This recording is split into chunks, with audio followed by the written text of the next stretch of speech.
Olá, começa agora mais um Entrevistas DPE. Meu nome é Thiago Cortes e no Entrevistas DPE de hoje o convidado é o Subdefensor Público-Geral da Defensoria Pública de Roraima, Dr. Natanael Ferreira. Seja bem-vindo. Obrigado pelo convite. Estamos aqui para levar algumas informações aos nossos assistidos, né? O tema de hoje é sobre o projeto CAP Mulher, Novos Fluxos, Novos Rumos. A iniciativa dá celeridade aos processos da vítima de violência doméstica em até 48 horas.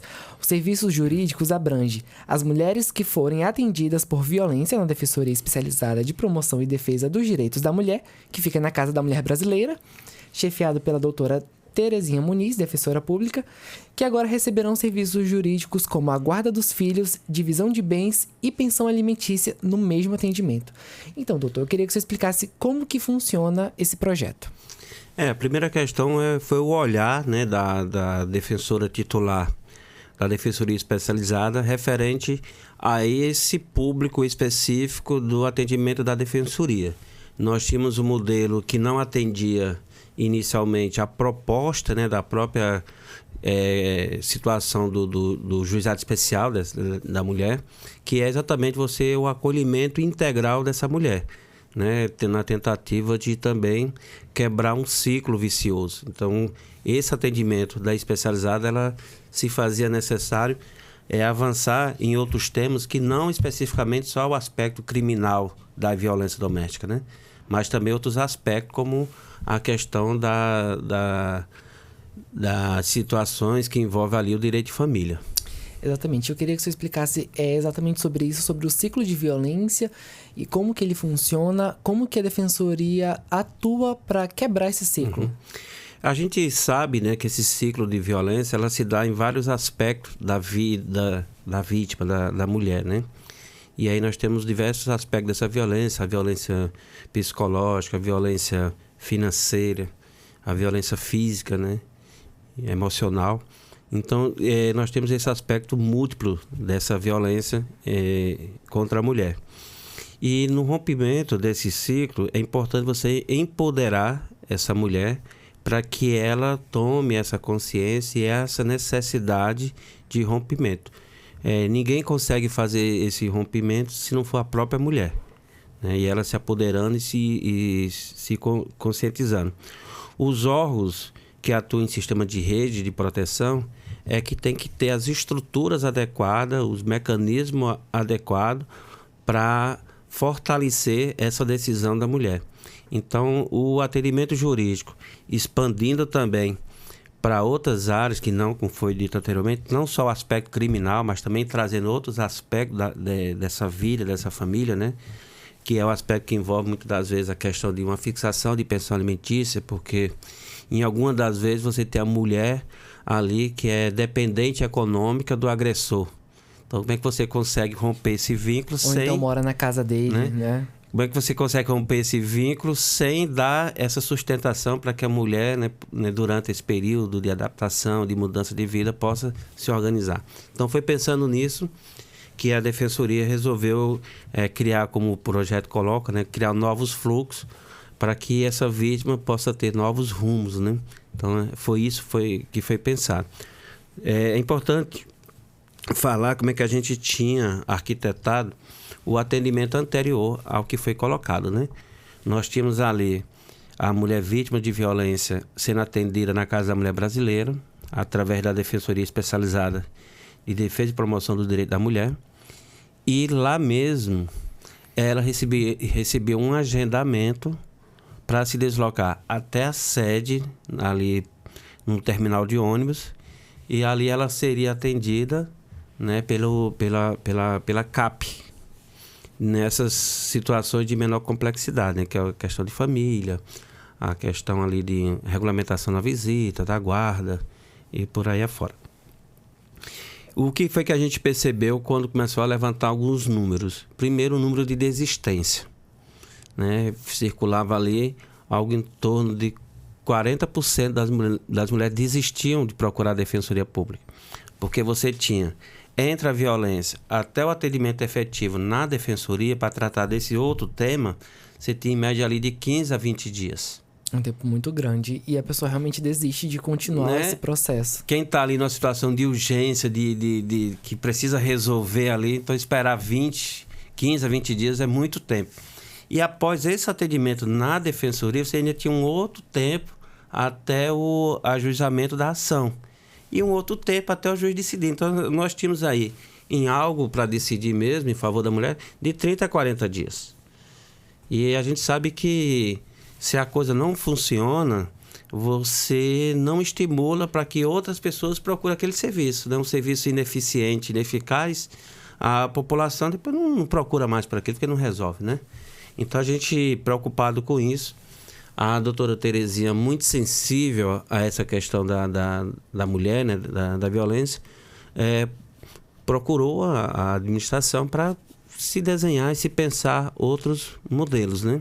Então, a gente percebeu isso, no primeiro momento, a desistência era muito alta, e no segundo momento também o lapso temporal, né? O que se levava até a violência e até o atendimento da defensoria, um lapso temporal muito grande. A gente achou não muito razoável, né? De 15 a 20 dias. Então, foi repensado esse modelo. Então, a primeira proposta foi que essa CAP, ao invés de estar lá na sede civil, estivesse dentro da própria Casa da Mulher Brasileira e, mais especificamente, dentro do local lá da Defensoria de Defesa e Promoção do Direito da Mulher. Porque você tinha um atendimento sob o aspecto criminal nesse órgão e, do lado ali, você teria um outro espaço para que ela fosse atendida nesses outros segmentos. Então, a gente criou esse fluxo, né? Tirou primeiro a necessidade de se deslocar e depois a necessidade do atendimento imediato. Então, percebeu ali no atendimento da violência, mas que há também essas questões conexas para ser resolvidas, então já encaminha no mesmo momento, já encaminha ali para o atendimento na área civil através da CAP, que a gente apelidou de CAP Mulher, né? Então, essa CAP, ela já está funcionando, já tem um tempinho. E eu queria que o senhor trouxesse o balanço. Sim. Um parâmetro de o que o senhor percebeu que melhorou, deu celeridade, de fato, aos atendimentos das mulheres vítimas de violência doméstica. E o que mais que o senhor percebeu que a CAP Mulher trouxe de diferente para a Defensoria como um avanço? Eu acho que a primeira situação que a gente percebe assim é a mensagem em que a gente coloca muito claramente que a partir do momento em que essa vítima ela integra a rede através da defensoria, ela tem um olhar especial, né? Tem um acolhimento e um cuidado especial. Então, o primeiro aspecto é esse, e a primeira mensagem é essa: olha, você tem um olhar especial pela Defensoria Pública. O primeiro ponto que a gente percebeu assim ficou muito claro, foi o tempo de ajuizamento da ação. Então, o que antes levava de 20 a 30 dias, né, para o ajuizamento da ação, hoje a mulher tem ali 48 horas, no máximo 72 horas. Ela já recebe no seu WhatsApp o número do processo, o juiz que está responsável pelo aquele processo, a tramitação, o defensor que vai cuidar daquele processo dali em diante, né, da distribuição em diante. Então, ela já recebe isso em menos aí, em regra, em 24 horas, 48 horas ela recebe isso, extrapolando 72. Então, a gente sai ali de uma perspectiva de dias para uma perspectiva agora de horas. Então, isso já muda tudo, né? E o senhor percebeu também essa questão da falta de desistência? As mulheres deixaram de desistir, de não buscar os seus direitos por conta dessa demora? Exatamente. Outro aspecto foi exatamente esse ponto, né? O grau de desistência ela é muito pouco, porque o tempo, né, é muito pouco. Então, você acaba refletindo sobre isso. E são ações, diferentemente da questão criminal, são ações que, se a mulher voltou a ter aquele relacionamento e aquela ação não faz mais sentido, ela pode desistir a qualquer momento, né? Ela não tem a obrigação de levar aquela questão adiante. Já no caso do aspecto criminal, não. Havendo a violência, né, ali consumada, né? Física e tudo, a mulher não tem mais poder sobre aquela ação. Quem vai decidir quem vai levar o processo adiante é o Ministério Público. Então, são situações diferentes aqui. Então, um ponto que foi observado foi exatamente a questão da desistência. Diminuiu, então, nós hoje temos, em termos de números, né? A gente começou a ter o atendimento implantado no dia 5 de setembro. Iniciou-se ali o atendimento. Até agora, nós estamos já com 97 ações ajuizadas. A desistência, nós temos 2 desistências.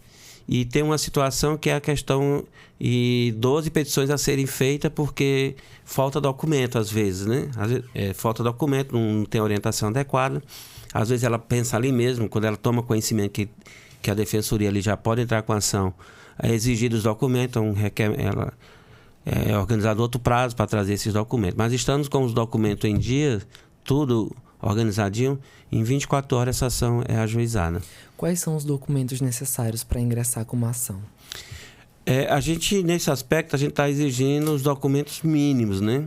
E aí, em se tratando, por exemplo, que é uma das mais procurada, que é a ação de alimentos, e a ação de guarda, por consequência também, e de regulamentação de visita, é demonstrar a relação ali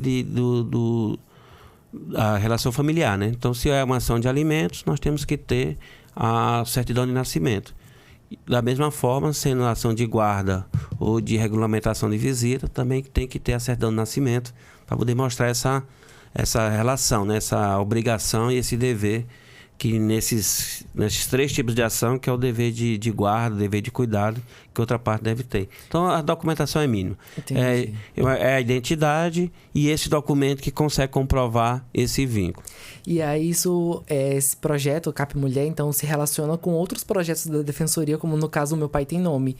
Se no caso da certidão de nascimento não tiver o nome registrado do pai, não tem como ingressar com um pedido de pensão alimentícia. Como que é essa relação com os outros projetos da Defensoria? Na verdade, assim, a Defensoria Pública, ela hoje conduz vários projetos, né? A questão do casamento também. Casamento coletivo, né? Que agora vai ter no sistema prisional, facilitando essa questão da visita dentro do sistema prisional. Exatamente. E a gente vai percebendo essa interconexão, né, entre todos os projetos. Aí demonstra o quão é necessário, né, a presença da Defensoria Pública, né, porque ela é uma instituição que a gente tem tido esse olhar agora, não só de acesso à justiça, mas uma instituição de acesso a direitos, né? Que é muito mais amplo do que o mero acesso à justiça. Às vezes você tem acesso à justiça, mas não tem um acesso ao direito. Então, uma instituição com garantia de acesso a direito possibilita esse exercício maior da cidadania, como você acabou de falar, né?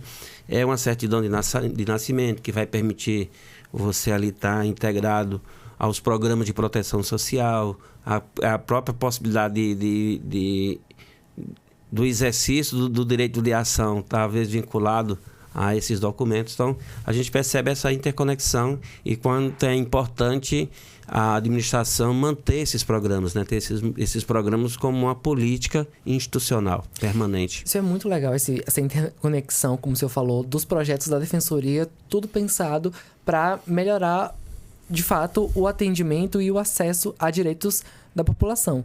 E o senhor, como subdefensor público geral, como que está sendo a preparação da Defensoria do Futuro? Esse é o grande projeto e eu vejo que todos esses outros projetos, a CAP Mulher, CAP Indígena, Meu Pai Tem Nome, enfim, Casados e todos os outros, eles estão debaixo do guarda-chuva da Defensoria do Futuro. Então, o que a gente pode esperar da Defensoria para o futuro? A Defensoria do Futuro, que todos nós sonhamos institucionalmente, é uma defensoria que possa ocupar as ruas, né? Porque os grandes dramas da sociedade, ela se desenvolve ali nas ruas, né? Em contato com a sociedade, em contato com o povo, em contato com a problemática da sociedade, com os principais temas da atualidade. Então, a Defensoria do Futuro, ela tem que estar preparada para uma ação além, e muito além, eu ousaria dizer, muito além dos muros da justiça. A gente tem que ter o refúgio da justiça como nossa última opção. A nossa primeira opção deve ser a educação em direito e solução extrajudicial de conflito.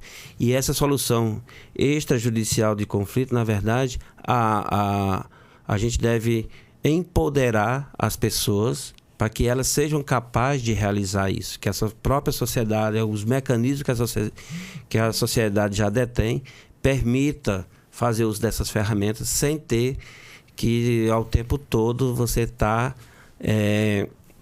recorrendo ao judiciário. Imagina só, você está numa relação familiar. Você, enquanto mãe, ama o seu filho e é capaz de fazer de tudo pelo seu filho. Você tem um pai que também ou ama ou deveria amar o seu filho e também dá tudo para o seu filho. Você quer pessoas mais adequadas para resolver um problema de alimentos do que essas duas pessoas que amam esse filho? Não parece, né? A gente colocando nessa perspectiva, acho que são as únicas pessoas mais adequadas do mundo para resolver um problema de alimentos, porque um conhece a realidade do outro, sabe exatamente a necessidade econômica de um e a capacidade do outro em contribuir. Então, se você tem duas pessoas que entendem a necessidade dessa criança, né, e cada um sabe o potencial do outro, do cuidado, essas pessoas são as mais adequadas. E não um juiz que é distante da causa.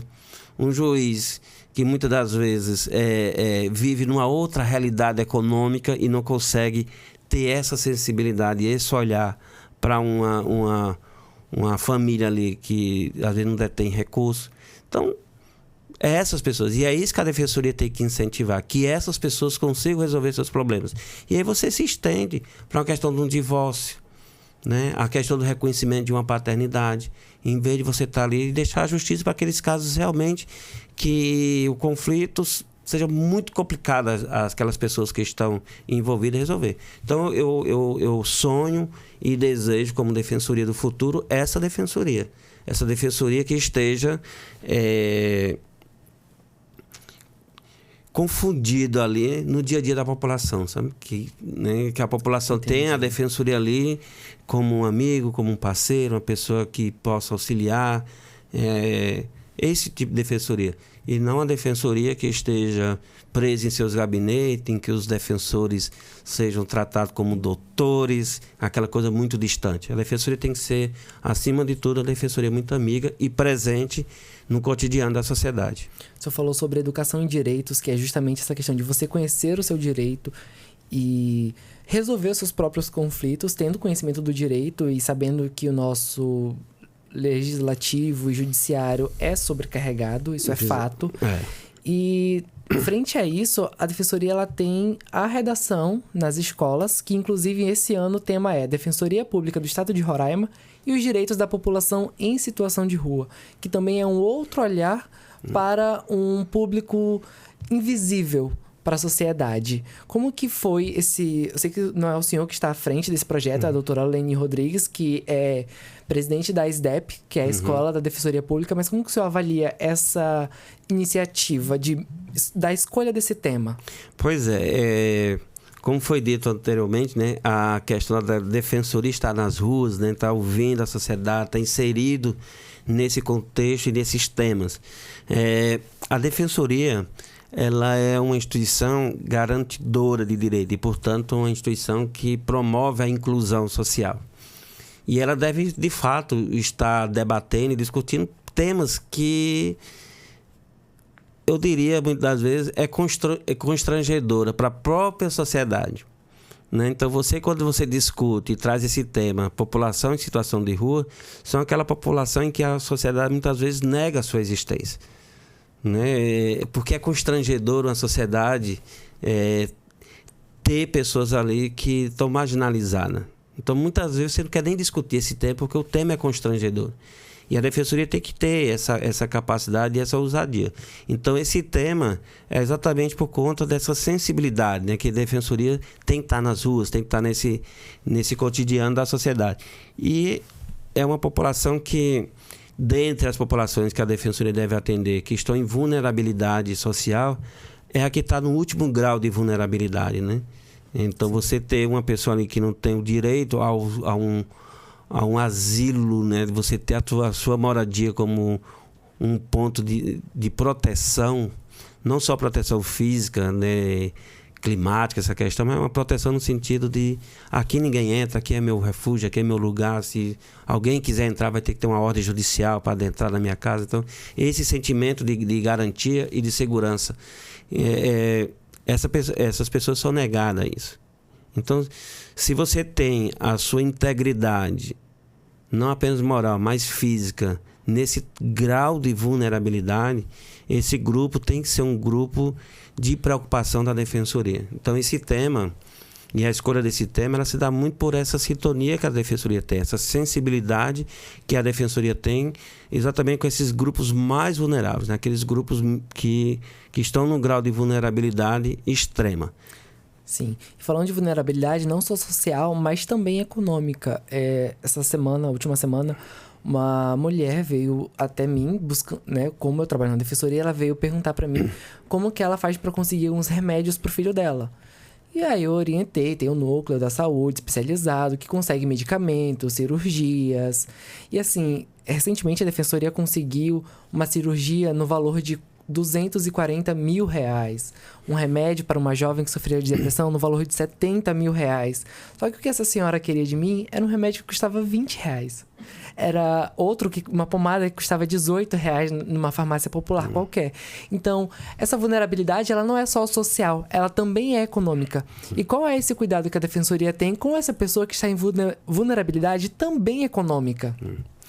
Interessante, assim, a atuação da Defensoria é uma atuação que exige muita sensibilidade e talvez por isso a nossa própria lei já traz uma certa advertência, né? Dizendo assim que a Defensoria tem que ter como prioridade a solução extrajudicial de conflitos. Porque às vezes você ter uma boa sentença não significa dizer que você vai ter aquele bem ao seu alcance. Às vezes você tem uma sentença que parece mais um cheque sem fundo. Você tem ali uma promessa por escrito, mas que dificilmente vai ter uma satisfação total daquilo. Então, essa questão dessa sensibilidade da Defensoria é importante exatamente dentro desse contexto do Estado, eu digo o Estado como um ente federativo, entender que a Defensoria ela não é um inimigo da prefeitura, não é um inimigo do Estado. Porque muitas das vezes é importante você ter um agente externo te dizendo, olha, isso aqui pode melhorar. Isso aqui pelo contrário, a Defensoria é uma parceira dessas instituições. Né? Exatamente. Em vez de ter essa perspectiva de conflito, a gente sempre vai, com todas elas, numa perspectiva de conciliação, né? De mostrar que é possível uma composição naquelas situações. E a Defensoria, dando exemplo aqui da questão que foi trazida ao tema, né? Que é a questão de saúde, nós temos uma atuação, por incrível que pareça, mais extrajudicial na questão de saúde do que judicial. Só que o extrajudicial não aparece, né? Dificilmente aparece. Vai aparecer o que está lá, o juiz condenou isso, o juiz fez aquilo. Mas hoje a Defensoria tem um diálogo excelente, tanto com a administração estadual e quanto a municipal, um diálogo muito aberto, né? Que quando chega ao ponto, olha, a administração, por suas limitações, né? Porque você não tem um governador que faz tudo o que quer. Você não tem um prefeito que faz tudo o que quer. Você vai ter esses gestores que a lei permite fazer o que eles querem. Então, é uma questão... enquanto nós, da sociedade, civis, fazemos tudo em que a lei não proíbe, o gestor só faz aquilo que a lei permite.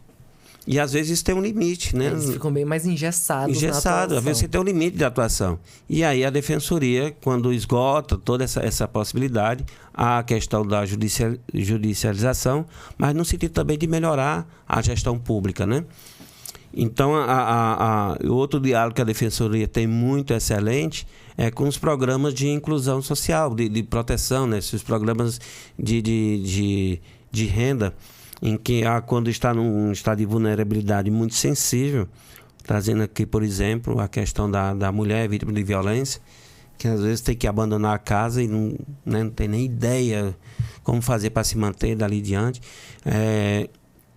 Há um encaminhamento da Defensoria, que atua, né, em rede, para que essas pessoas sejam incluídas nesses programas sociais. Né? Ter preferência, por exemplo, na questão de um programa de habitação do governo, um programa ali de renda mínima, um programa de distribuição de cesta básica. Então, esses programas a Defensoria dialoga com essas outras instituições para que essa pessoa tem um tratamento e um olhar especial, porque está num estado de vulnerabilidade diferenciada dos demais, né? Entendi. Isso é muito bom trazer de volta ao tema CAP Mulher. E eu queria lhe perguntar, você falou sobre a mediação de conflitos, que às vezes é judicial ou extrajudicial. Eu vejo muito essa questão do extrajudicial nos interiores, que a cidade é pequena, todo mundo conhece todo mundo, então é importante a figura do defensor ali para dizer, eu sou uma autoridade institucional do direito e estou aqui para fazer essa mediação de conflito e não ficar só no boca a boca, né? Sim, sim. E então, como que acontece isso dentro do projeto CAP Mulher, essa questão da mediação de conflitos? Da CAP Mulher, na verdade, ela não ocorre porque você tem ali já uma denúncia, um pedido de socorro por parte da mulher que está sendo vítima de violência. Então, você tem um curto prazo de tempo ali para resolver e, de fato, não é adequado, nesse momento, você propor nenhuma composição. Porque o que se percebe é que essa violência contra a mulher ela não ocorre do dia para a noite. É uma violência silenciosa. Muitas vezes inicia lá no namoro, lá no relacionamento. E, pouco a pouco, né, vai havendo ali um grau de agressão quando a mulher vê estar envolvida. E às vezes até uma dependência emocional muito grande em relação àquela pessoa. E aí quando há uma denúncia numa delegacia, né, no Ministério Público, na Defensoria, ali já é um pedido de socorro extremo. A gente vê isso no dia a dia. A mulher, quando vai, né, contar ali a história e tudo, não aconteceu do dia para a noite. Vinham dando sinais já de muito tempo e às vezes sinais muito sutis que a própria vítima não percebe. Você não tem uma violência, por exemplo, uma violência psicológica, ela é muito sutil. Né? Às vezes só quem está no drama ali da convivência sabe que aquilo ali é uma violência.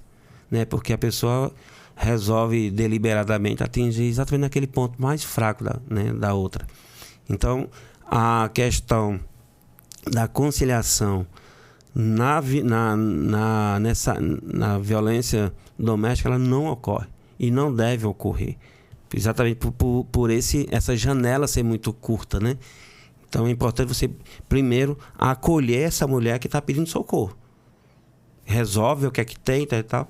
Agora, se ela dentro de né, aí mas num processo judicial e dentro do processo não há essa questão dessa composição, né? O senhor deu alguns exemplos de violência e a violência ela é muito ampla e nem sempre ela é discutida. E eu queria que o senhor desse exemplos. O senhor falou aqui da violência psicológica, tem a violência física e os outros tipos de violência. O senhor pode citar alguns exemplos?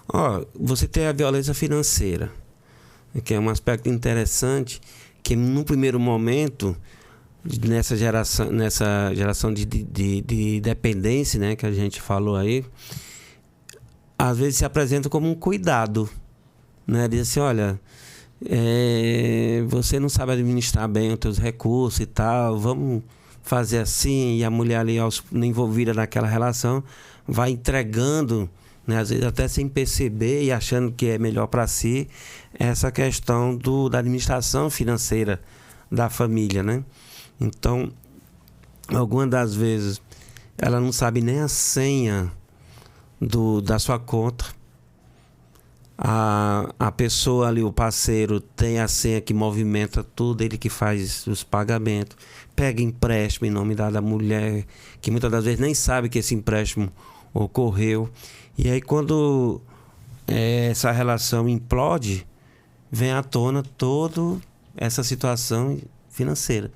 Né, que às vezes o carro que foi comprado e que só ela pagou, mas está no nome dele, né? A questão que eu falei anteriormente do empréstimo que a pessoa tomou, do cartão de crédito que já está todo estourado. Então, esse é o aspecto da violência financeira, né? Que é promovida ali. Que, como eu falei, né, anteriormente, que no primeiro momento apresenta-se como um cuidado, que na verdade é uma certa armadilha, né? Um cavalo de Troia. A violência psicológica, a gente tem no seu aspecto a questão de você denegrir moralmente, né? Tá ali com os palavrões, você é burra, você não consegue fazer isso, você não faz nada direito, tudo que você faz está errado. Então há uma diminuição dessa autonomia da mulher, né? Se colocando a mulher ali sempre como um ser incapaz de realização, incapaz de realizar qualquer coisa. Então você vê, por exemplo, às vezes, uma mulher que dentro dessa violência tão né, constante ali, que leva à depressão, né, ansiedade e, no seu extremo, até a questão do suicídio, né? Então, isso é uma violência muito sutil de perceber. A violência física, o próprio nome já dá uma evidência do que seja, né? Quando há uma violação do teu corpo mesmo, né? O teu corpo responde agora pela agressão daquela outra pessoa. E aí é com soco, com empurrões. E até com relações sexuais forçadas, né? Porque não é porque são um casal, estão casados, que a mulher ela é obrigada a manter a relação sexual. Exatamente, aí entra outro aspecto da violência, que é a violência sexual, né? Em que a outra pessoa entende que ela é dona do teu corpo e, portanto, faz o que quiser, né? A gente tem assistido na mídia nacional agora, na França, né, em que o esposo dopava a mulher e fazia estupro coletivo. Então você vai ter, né, tudo que atenta a essa dignidade sexual da mulher, até naquele momento que ela não está querendo a prática daquele ato, tem que ter, por outra parte, o respeito, né? Porque a relação sexual e a sensualidade é uma via de mão dupla. Você não vai fazer sozinho, né? Precisa da outra. Então a outra tem que estar muito à vontade para isso. Então são essas violências aí que a lei traz como passivo de punição. Como você bem falou, você não vai deixar de ter um estupro porque você tem uma certidão de casamento. Um estupro é um estupro. Ou seja, você coagir a pessoa à prática daquele ato sexual sem a pessoa, né, como falei agora há pouco, do que aconteceu na França, sem a vontade e a anuência da outra parte. Então são essa proteção, e a lei da Maria da Penha vem trazer exatamente isso, essa proteção integral. E essa proteção integral envolve exatamente todos esses aspectos: o aspecto financeiro, o aspecto psicológico, o aspecto físico, o aspecto sexual, então, que é o universo de um ser humano, né? Entendi. E isso tudo a gente traz e tratou muito, a Defensoria tratou muito bem com o Agosto Lilás, mas que as ações continuam. E supervisionando o CAP Mulher, queria saber do senhor se durante todos esses anos como defensor e agora como subdefensor, supervisionando a CAP Mulher, alguma história de violência doméstica que me marcou, porque realmente foi muito triste. Eu lembro que ano passado teve o prêmio da Defensoria e eu fiquei em primeiro lugar com a minha matéria sobre violência doméstica, até porque, infelizmente, Roraima é um dos estados com um dos maiores índices de violência doméstica no Brasil, e eu acredito que esses dados eles não são reais, porque tem muito mais mulheres que sofrem, que não comentam ou não denunciam. Então, esses dados são de mulheres que denunciam. Sempre deixar isso bem claro. Exatamente. Não é do que acontece, é das pessoas que denunciam. E aí, nisso, foi muito triste e comovente. A gente entrevistou a doutora Terezinha, entrevistou a diretora na época da Casa da Mulher Brasileira, que era a dona Graça. E aí, como é que a gente faz para humanizar esses dados e trazer que não são só números, são pessoas, são vidas, são famílias ali destruídas. E aí a gente foi pro terminal de ônibus. Ali, perto da defensoria e a gente foi. Como que a gente vai abordar? Porque assim, não dá pra só chegar, ei, você apanha? Não dá pra gente chegar assim. E aí a gente foi, vamos perguntar das mulheres se elas conhecem histórias de outras mulheres que sofreram violência doméstica. E aí surgiu de tudo. De mulher falando assim, a minha vizinha apanhava, eu denunciei, e a minha vizinha ficou com raiva de mim. E aí, eu conhecia uma familiar minha que ela sofria violência, mas ela não aceitava que alguém da família se posicionasse contra essas situações. E até que surgiu uma mulher que ela disse assim, eu sofro violência doméstica. E é algo tão silencioso que, assim, ela realmente não... Pela nossa conversa, percebia que ela não comentava sobre isso. Então, foi algo muito delicado de ser abordado.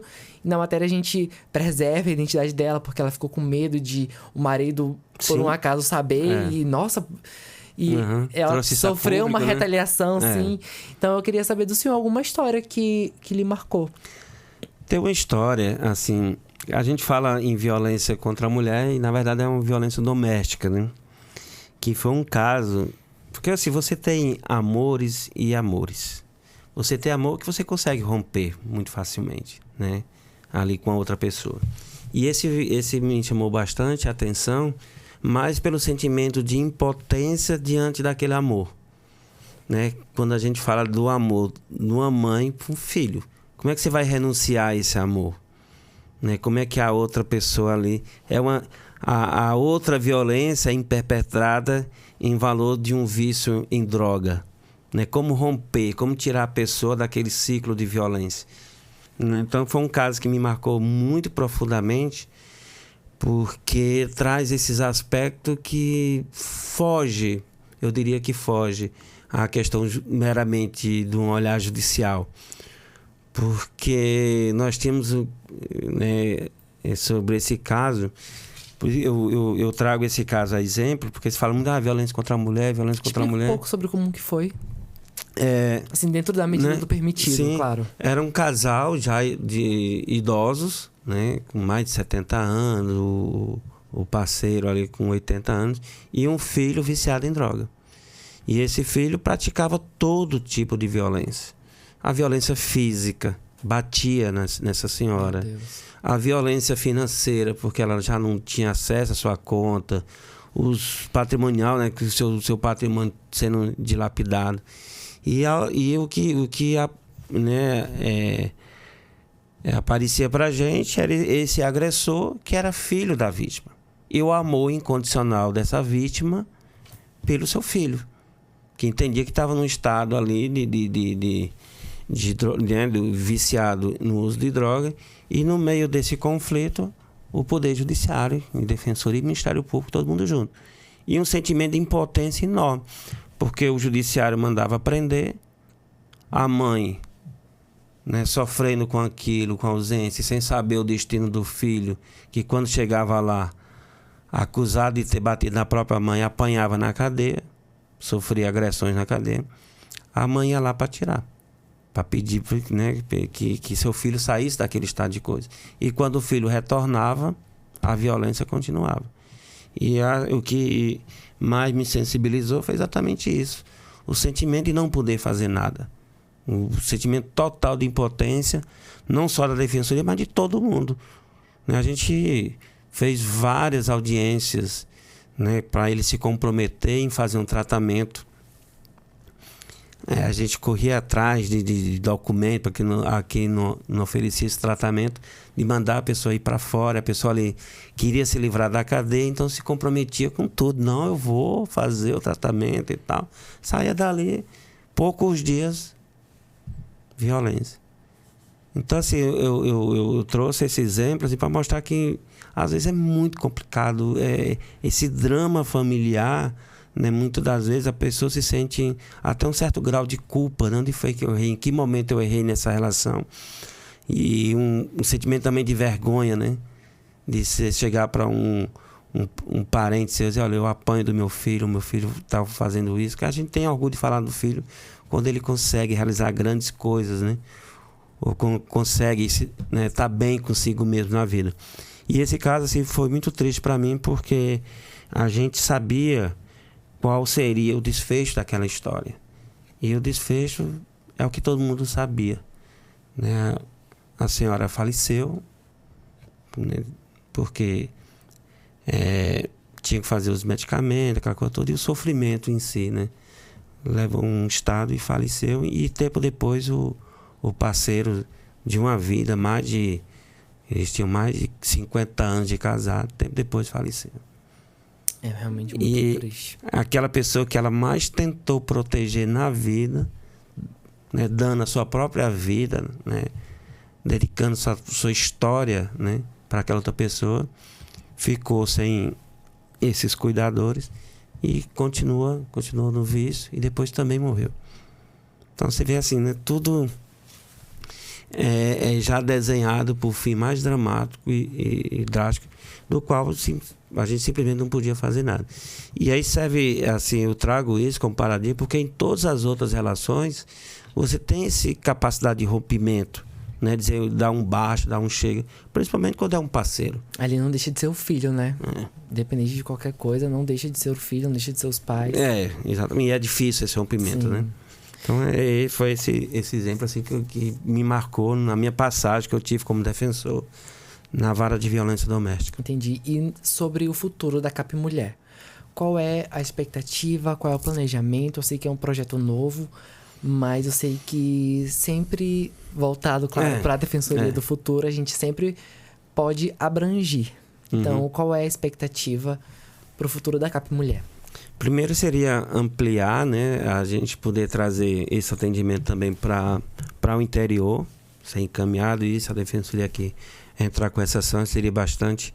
É uma vontade que a gente tem. E também um ponto que está conexo com isso é ampliar o tema de atendimento, né, a área de atendimento. Em vez de ser só família, poder também abranger outras situações.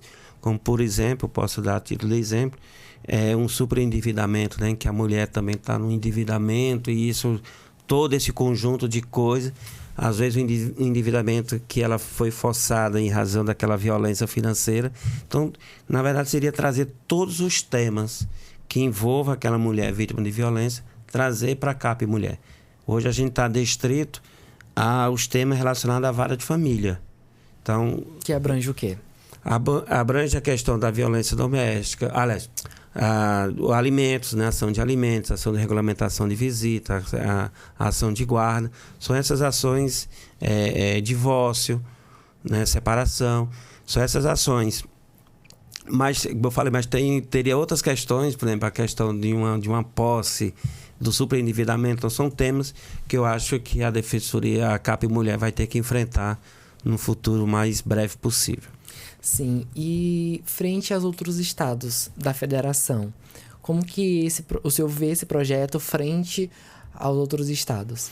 Nós temos a sorte hoje de ter a frente do CONDEG, que é o Conselho Nacional dos Defensores Públicos Gerais do Estado, o qual o doutor Leno, nosso DPG, ele é o presidente desse conselho, que sirva de vitrine para as outras defensorias públicas, né? Nesse colégio de defensores públicos gerais se discute muitas práticas exitosas, e eu acredito que a CAP Mulher, em breve espaço aí, ela vai ser um modelo de atendimento diferenciado, e eu espero que seja imitado, né? As coisas que são boas a gente deve imitar. É importante, assim, a defensoria especializada, nem todas as defensorias do Brasil têm esse modelo que tem em Roraima, né? Roraima, ela se destaca por essas inovações. A gente é um estado pequeno, mas é um estado bastante abusado, no sentido de querer criar coisas e inovar nas coisas, né? E eu espero que essa CAP Mulher, dentro da defensoria especializada, seja um modelo a ser copiado.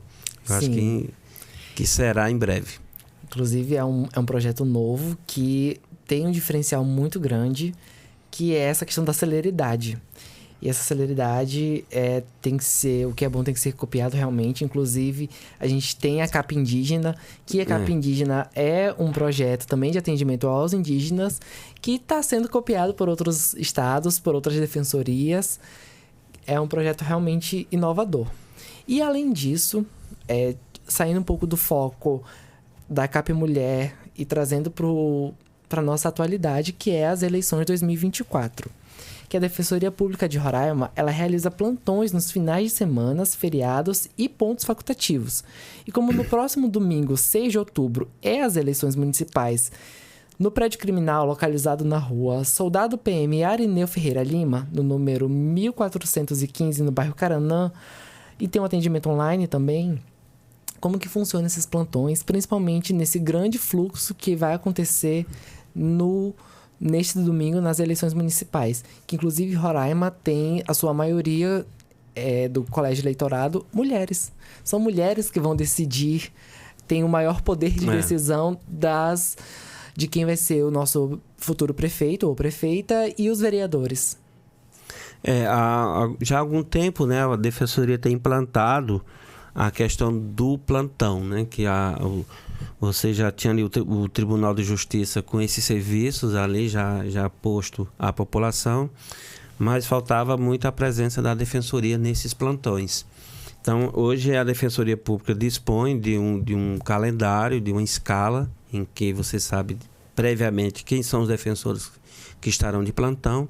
E nesse plantão é exatamente para atender, né, todo e qualquer plantão. O nome já se coloca ali, né? Plantão, prontidão, né? Tá?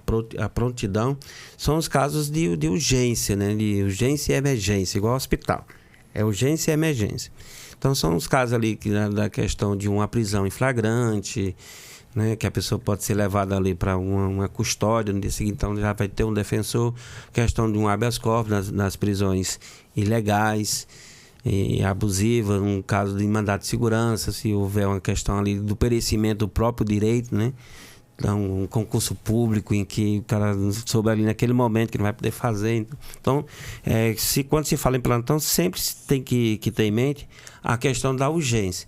E a urgência se revela na seguinte pergunta: se eu não fizer agora, eu posso fazer depois? Né? Então, se a resposta for não, é porque a coisa é urgente.